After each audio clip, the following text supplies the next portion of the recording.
The Trump presidency is beginning to change the American foreign policy vector. An important promise of Trump's was to end the war in Ukraine. At the same time, we see a clear rapprochement with Russia. To a large extent, this position of Washington is due to the fact that Trump wants to separate Russia from China. The United States sees the latter as its main rival on the world stage. In this issue, we will discuss whether Trump will succeed in doing so and what obstacles he may face in this regard. Russian-Chinese relations have historically been quite complicated. During the Russian Empire, the two countries were rivals in the region. Russia pushed through a series of so-called unequal agreements and gained control of the Primorsky region. Then other European powers pressured China to turn it into a semi-colony. Russia also supported the separation of Mongolia from China. When the Bolsheviks came to power, relations did not improve, as Mongolia also remained in the sphere of influence of the USSR, and a socialist republic was formed there, largely controlled by the Kremlin. Relations between China and the USSR improved only after the communists came to power, with a sharp rapprochement between the countries and China becoming the USSR's main ally in Asia. Mao Zedong admires Stalin's policies and tries to imitate him in many ways, which eventually leads to a series of disasters in China itself. However, the close relationship did not last long. With the advent of Khrushchev, relations deteriorate, and China becomes a de facto enemy state for the Soviet Union, even invading Soviet territory, albeit without serious consequences. The collapse of the Soviet Union again leads to a revision of relations and normalization. Russia and China restore relations, and the more Russia moves away from the West, the more it gets closer to China. The last turning point was the war in Ukraine, which was cut off from the Western world by Putin's invasion, and China became Russia's savior to some extent.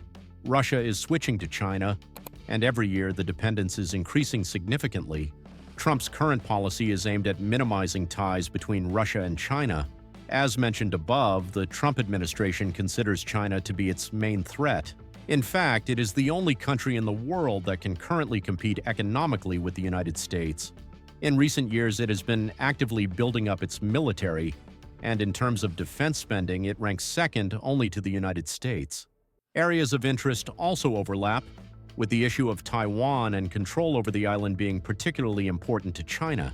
So, Trump's policy, which he is already trying to pursue, has been called Nixon's policy in reverse, or Kissinger's policy in reverse, referring to the events of the early 70s of the last century.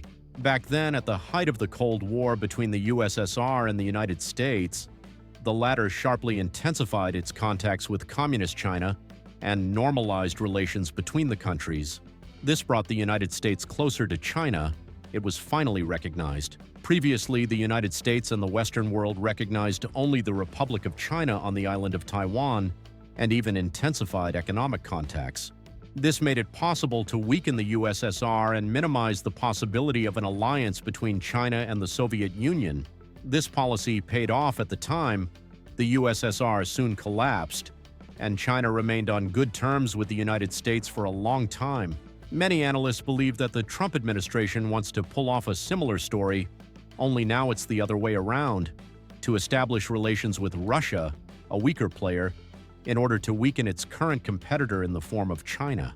In this way, the United States will not lose its geopolitical weight and will be able to continue to maintain its dominance in the world. Can it be done? It should be noted at the outset that the current conditions are different from those of Nixon's time when he met with Mao Zedong, so attempts to repeat the same scenario may fail. Soviet-Chinese relations began to deteriorate after Stalin's death, and the starting point is considered to be Khrushchev's 20th Congress in '56, which criticized Stalin's cult of personality. Mao Zedong met this news with negativity, as he himself relied on Stalin's experience in developing the country and built the same personality cult. This began to lead to serious conflicts between the countries. Soon the Chinese communists accused the USSR of revisionism, namely that they began to deviate from the true ideals of communism and turn into a semi-bourgeois country.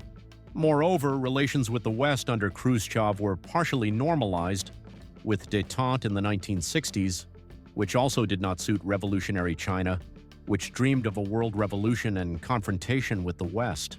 At the same time, the struggle for spheres of influence between the USSR and China began. Thus, various socialist regimes supported by China or the USSR began to emerge in Asia, which were extremely hostile to each other. The same pro-Soviet Vietnam, which the Chinese would also invade.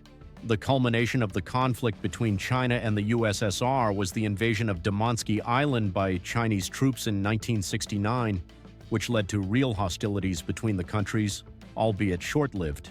In this regard, the USSR began to guard its border in Asia even more strongly than its western borders, and at some points considered China to be even a greater threat than the United States itself. At least the latter was more predictable. So, until the early 70s, relations between the two countries were hostile, and the United States seized the moment to finally break China away from the USSR, fearing that China could again become an ally of the Soviet Union. Today, the relationship between Russia and China is completely different. The two countries have never had such close relations. They can only be compared to the closeness between the two countries during the time of Stalin, which did not last long. Russia and China are close partners and practically allies, although they avoid calling themselves that. Putin and Xi Jinping have signed countless treaties over the past few years, and Russia itself has become increasingly economically dependent on China as it has become isolated from Western countries. Relations between Russia and China are at their peak, so it is rather presumptuous to hope that the United States will somehow be able to separate Russia from China. The situation is actually the opposite of what it was under Nixon. This raises the question, what can the United States offer Russia that would make Russia abandon China and turn to Western countries? The first possibility is the lifting of sanctions against Russia in one form or another. In this way, Russia will be able to return to European markets and not be so dependent on the Chinese market again.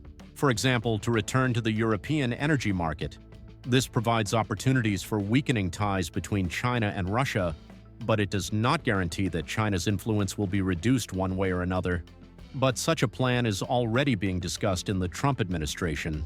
The problem with this plan is that if the United States lifts all sanctions, it will show other countries, including China, that aggression can go unpunished after a short period. This would be a negative incentive and could lead to an invasion of Taiwan. Therefore, a complete lifting of sanctions is hardly an option. The second possibility is concessions on Ukraine and the end of the war, which is also on the agenda. The dilemma is similar. On the one hand, the United States can play along with Moscow on a number of points and push Ukraine to make concessions, but on the other hand, it cannot give Ukraine to Russia or make significant concessions because it would show that the aggression was justified. Instead, the current allies of the United States will doubt their reliability and look for other allies. When it comes to the stick, the United States is extremely limited in its actions. The United States may try to increase sanctions pressure on Russia, which will only lead to greater integration of Russia into the Chinese bloc. At the same time, it will not be able to exert such significant pressure that Putin will make concessions or that the Putin regime will be destroyed. As the practice of recent years has shown, sanctions do not work as effectively as Western countries would like. Trump may increase the supply of military aid to Ukraine, and this will not have a positive effect either. Rather, it will lead to an even closer rapprochement with China.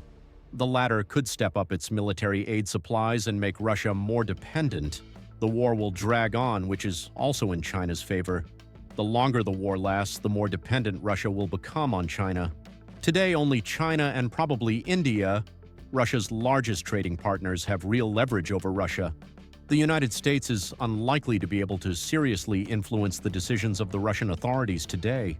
There are other reasons why it is difficult for Trump to separate Russia from China and somehow get closer to the Putin regime.